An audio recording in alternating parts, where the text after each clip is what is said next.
दादा ना अब हमार पिया नहीं जाए दे तो हमके कते दुख लगे हमके लागे लाई छे बरगांव मेला में बहुत ननद मने गोतनी मने नहीं आ होवे केकरू केकरू पिया मने मारे ना ई बाबा बहुत प्यार करे लगे हमके देखा था साउंड तो बहुत लाजवाब है चिंता करे कर बात रखे अपने मन का साथ है चिंता बिल्कुल चिंता करे कर बात रखे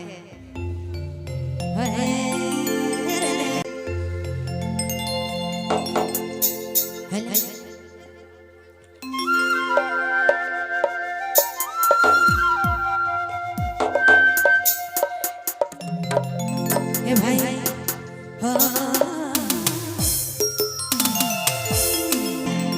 hello hello hello hello hello hello hello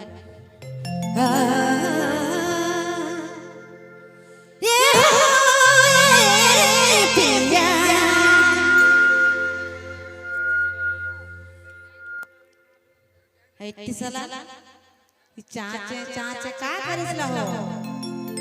ए बाबा बाबा हां एखन नहीं बोललो और इकर बोलतो कि नहीं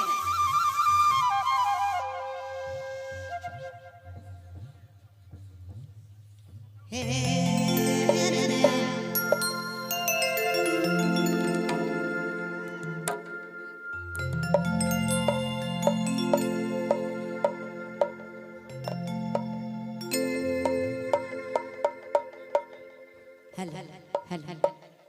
ये वाला ठीक है बोलता वाला ठीक है बजैया वाला दे तब चल रेडी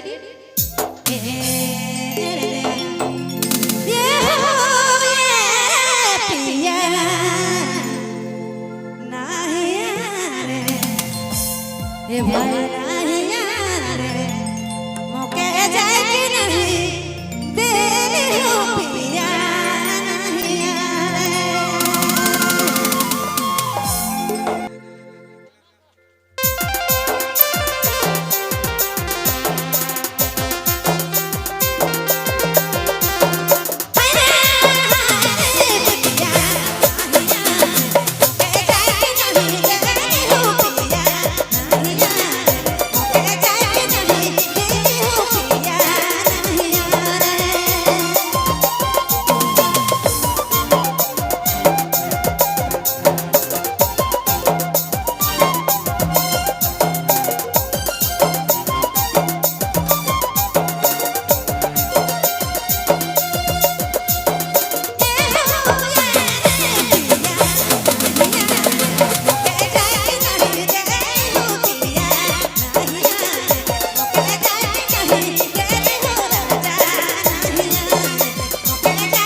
हमारे मुखिया जी का फरमाइश है।